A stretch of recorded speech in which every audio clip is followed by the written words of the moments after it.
Here we go. Good morning. Morning, Betty. Good morning, Jennifer. Hi, Spring. I've got my Periscope folks in here. Good morning. Waiting for YouTube. Eventually, YouTube will get... There we are. Hey, guys. Facebook's joining us, too. What am I doing here today? I'm going to go over some stuff for everybody, hopefully in a very condensed manner, so that you can share it with your friends because it's super important. It has to do with the Weiner laptop, the good old Weiner laptop. It's a very eventful weekend, and I was hoping to take a couple of days off because you know what's coming this next week. It's going to be insanity. Insanity. Just to let everyone know real quick, first weekend of October, I'm in D.C. for the Walkaway March on Washington. It's going to be fantastic. Speaking in that event, I've been helping to kind of organize and plan it. Security will be provided by First Amendment Praetoriat. If you haven't seen that thread, I'll share it again in a second. Amazing guys. Tons of really high-level former military. It's just incredible. So you'll be safe at this event. And then the week after that, I'm in Miami for the American Priority Festival 2020, AMP 2020. If you want to go to that at Trump Doral in Miami, you can go to their website and use code BEANS for tickets. Really excited about all this stuff. And then there's another big thing happening too that I can't announce quite yet, but it'll be really exciting also. So this video is about the new book that's coming out by Devlin Barrett of the Wall Street Journal. This article was found in the Washington Examiner. October surprise, new details emerge about FBI delay on Weiner laptop in 2016. And this just so happens to be a story I've done a lot of research and work on. So we, meaning me and Harold Finch, who runs the library over on Telegram, used to be on Twitter, has been banned like 100,000 times. We did a joint kind of like thread on this just this past couple days. If you're not in Telegram on, in the library, then you're missing out. There's a lot of information in there constantly.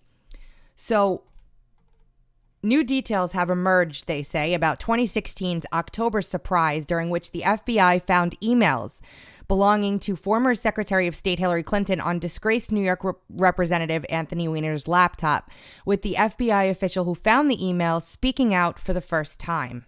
Now, it's AMP Fest in Miami.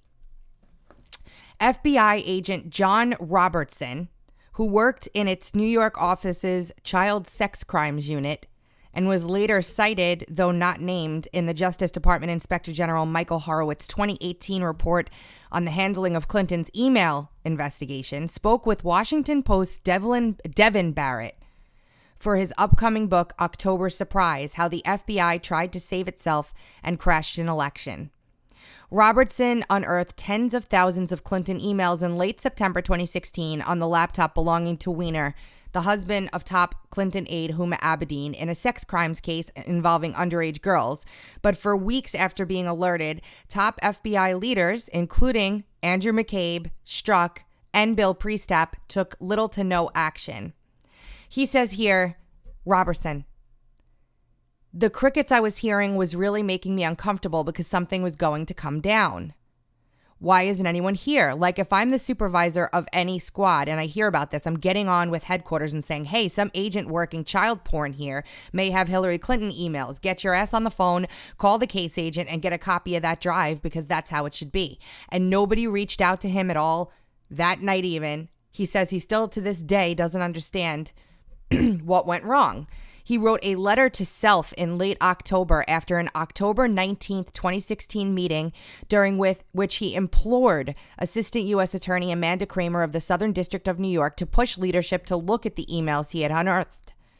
I had very deep misgivings about the institutional response of the FBI to the congressional investigation into the Clinton email matter. Put simply, I don't believe the handling of the material I have by the FBI is ethically or morally right. But my lawyer's advice that I simply put my SSA on notice should cover me is that I've completed a CYA, and I've done so, he wrote. Further, I was told by Kramer that should I whistleblow, I will be prosecuted. Just listen. He continued, the FBI possesses 20 times more emails than Comey testified to. While Comey didn't know at the time what I have, people in the FBI do now, and as far as I know, we are being silent. If I say or do nothing more, I'm falling short ethically and morally, and later I may be accused of being a Hillary Clinton hack because of the timing of all this. But if I say something now, like whistleblow, I'll lose my reputation, my career, and risk prosecution. I'll also be accused of being a Donald Trump hack. He wrote, nothing could be further from the truth because I'm apolitical. He says that if he were to have come forward with this information and whistleblow about the fact they sat on it, he faced retaliation. Not surprising. So what's interesting about this is that we finally have his name, number one. Number two, Devlin Barrett was the reporter who took the leaks from Andrew McCabe that caused the IG report into Andrew McCabe leaking to be written and released in the first place. So the IG did several reports in 2018. He did the report into the Hillary Clinton email investigation. He did a report into, or an investigation into Andrew McCabe leaking to the Wall Street Journal. Andrew McCabe maintained the entire time that he did not leak, that it wasn't him. He even tried to throw Lisa Page under the bus. Okay, so he's a putrid human being. He lied to the INSD, the internal investigative, body inside of the FBI, and caused them to expend resources they didn't have. He lied to IG Horowitz under oath several times, and IG Horowitz documents that. And when this report came out, I did a thread on it because it was really important, and I'm going to go through it again right now. The reason why I'm doing this right now is because this book is coming out. Barrett's book is coming out. He got Robertson to talk to him. What are they getting in front of? Why now? Why in October?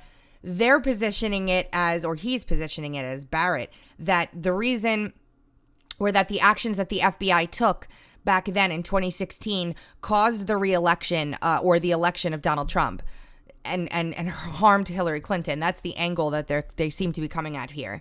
I'm maintaining it's something completely different, and there might be some sort of revelation upcoming about this entire part of the scandal.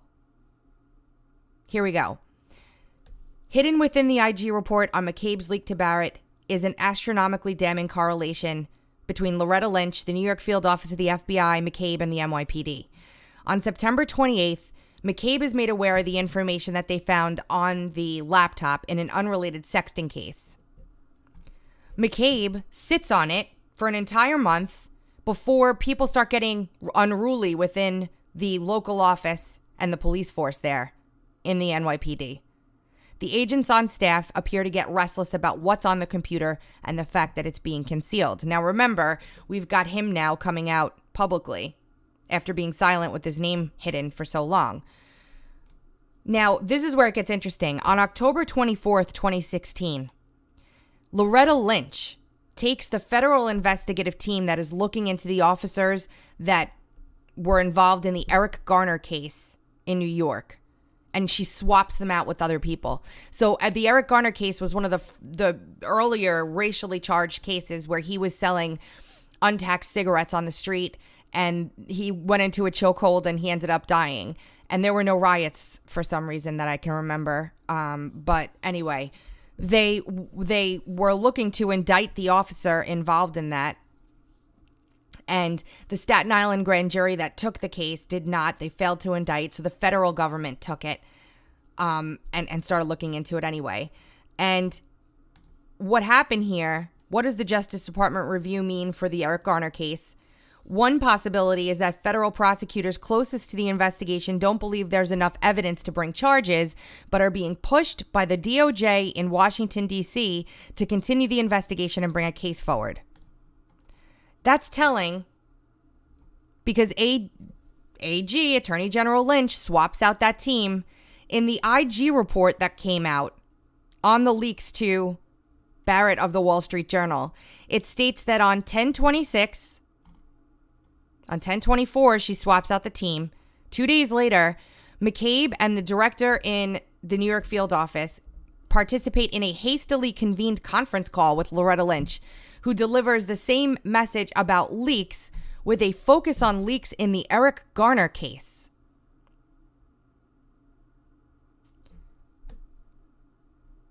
According to his testimony in an email he sent to himself, they got on the phone. Loretta Lynch is on the phone with Andrew McCabe. McCabe tells the IG he's never heard her use more forceful language, Loretta Lynch. The New York ADIC confirms that they got ripped by the AG on leaks, with a specific focus being on leaks regarding the high-profile investigation by the field office into the death of Erik Garner. Okay. It's very interesting that she would be on the call at all. They're admonishing the FBI for leaks. Now, this is around the same time that Andrew McCabe is leaking like a sieve.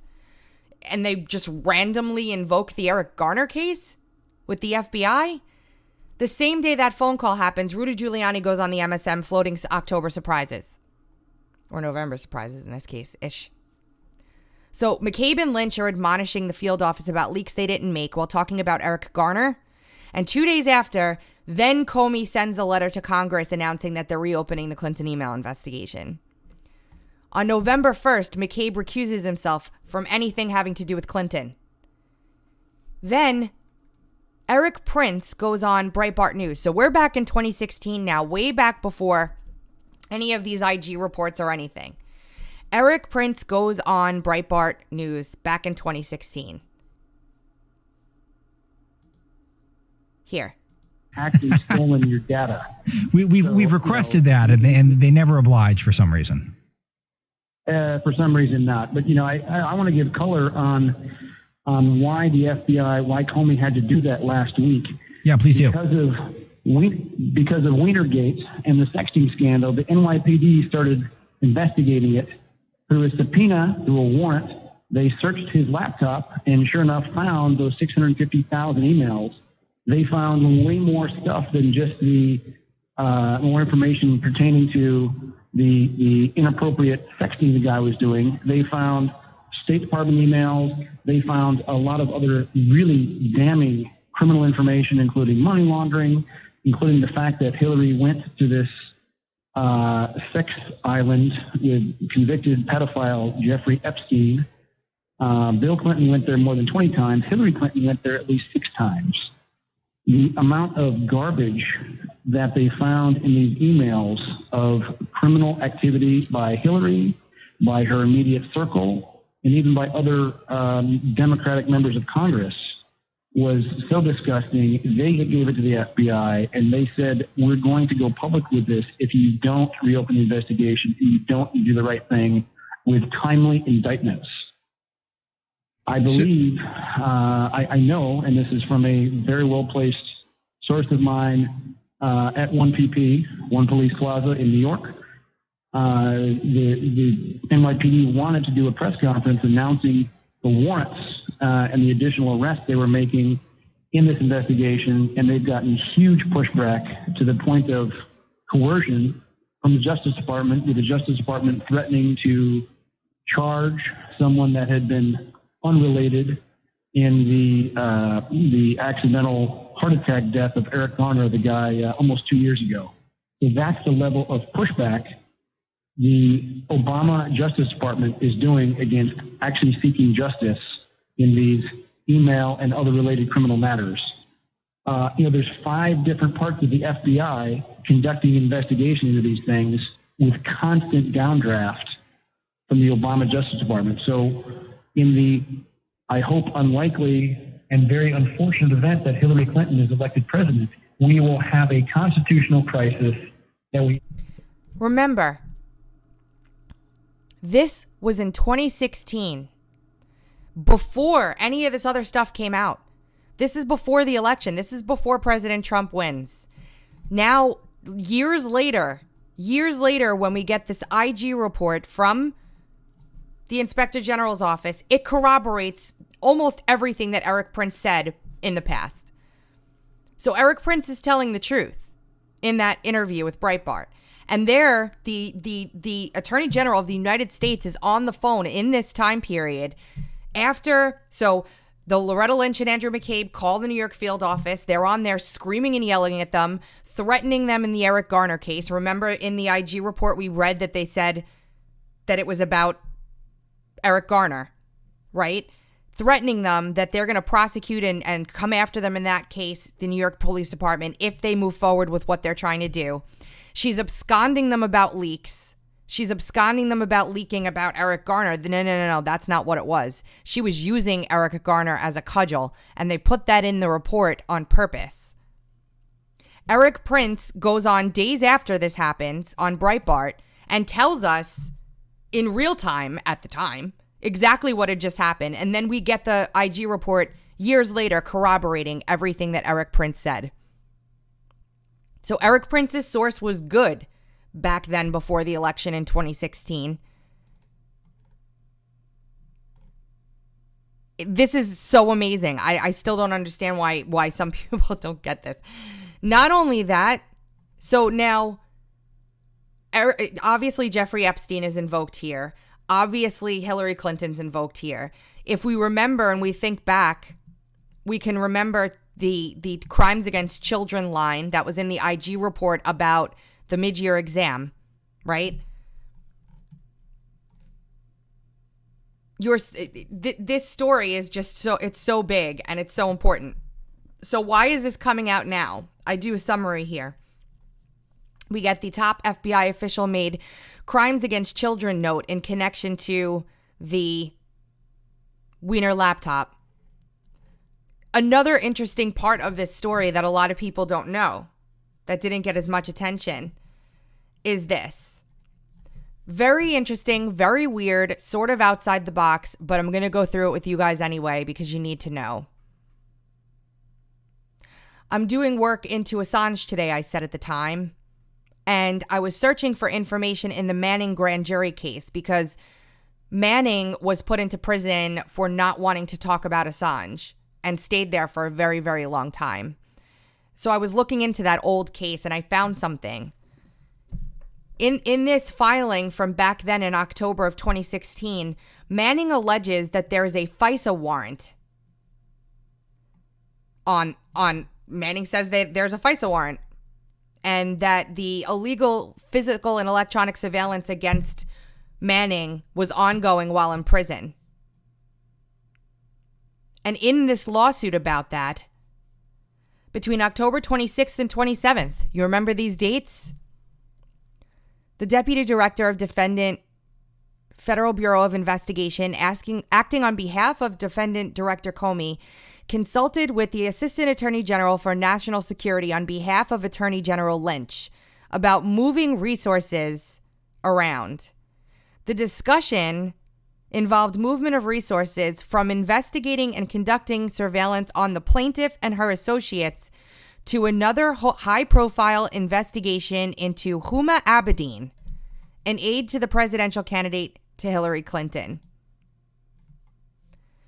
So what Manning is asserting in this lawsuit is that they wanted to take the resources off of Manning and move them to work on an investigation into Huma Abedin.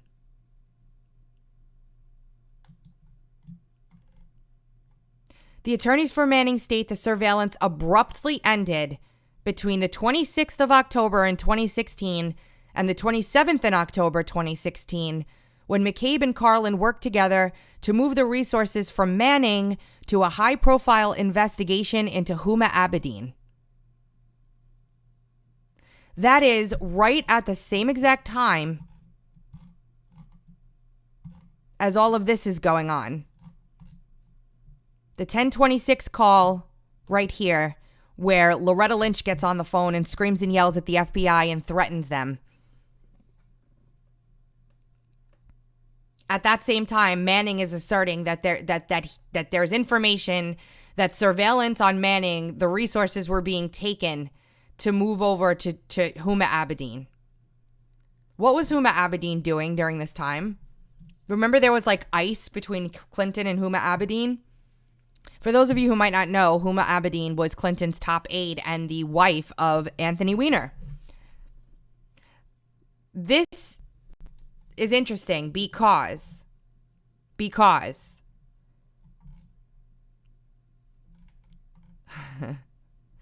Manning, who had this lawsuit where they identify the surveillance against Huma Abedin, voluntarily dismisses this case that he had brought, or she, whatever you want, I don't know, after the sentence was commuted on May 17th, 2017.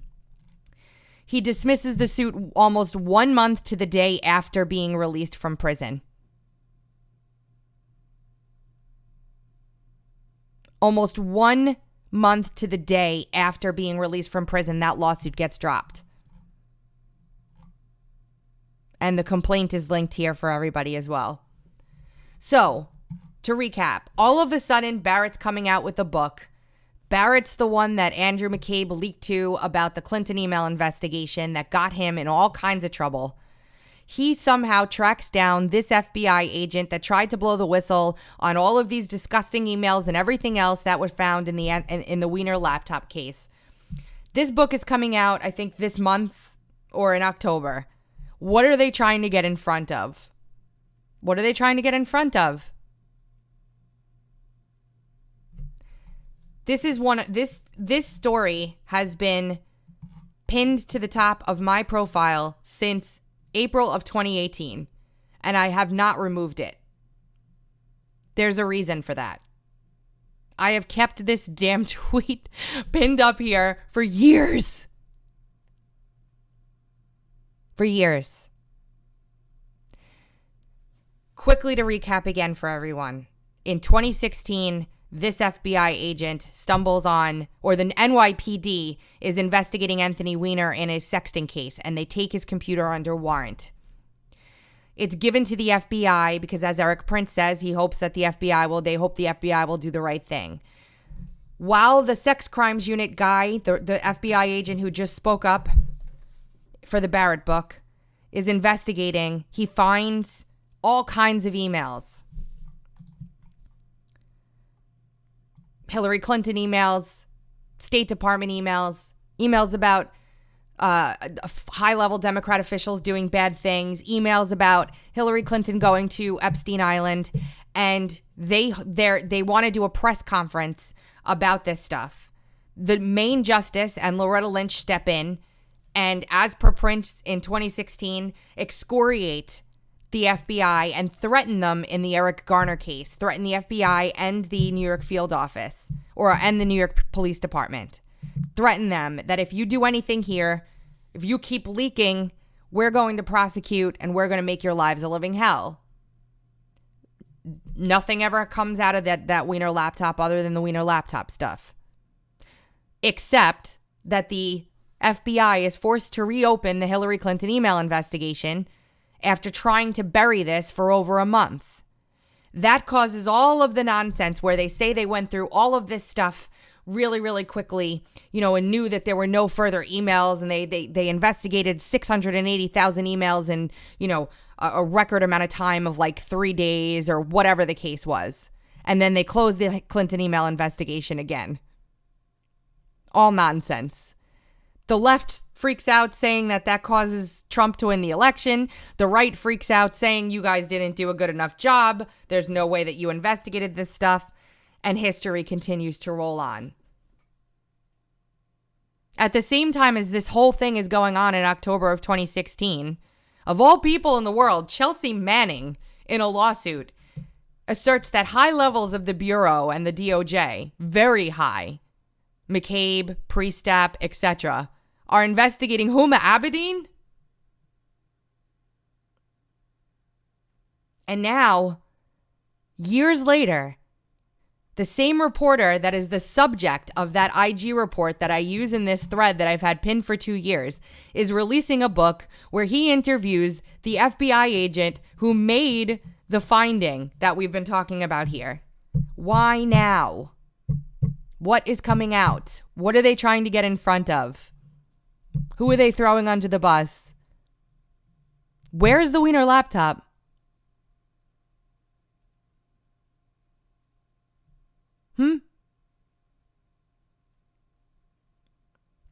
Anyway, that's what I wanted to show you guys today. Keep an eye on this story because as the Washington Examiner talks about in this story, Barrett is writing a book where Robertson, the FBI agent who is behind all of this, the one who's likely scribbled crimes against children on that piece of paper that is inside of the IG report, is going to be quoted in his book. which is so interesting to me. So, if you guys appreciate the work that we do, be honored to have you. You can find me on patreon.com/TracyBeans or Subscribestar. You can also support Uncover DC, which is growing and growing and growing, by going to uncoverdc.com and clicking on the support button. It is all very much appreciated. You can also buy yourself some cool merch. There's a lot of cool mugs and pet beds and laptop cases and all kinds of fun stuff that help us go. Where's the laptop? There was information that had come out about a connection between this laptop and Rudy Giuliani. And I'm trying to pin it down. I know I threaded about it, but there's some interesting stuff percolating here. Definitely keep your eyes peeled and understand the details of this story and understand them well, so that this way you'll be able to educate other people very soon. The next couple weeks are going to be super interesting. Make sure you guys pay attention, keep vigilant.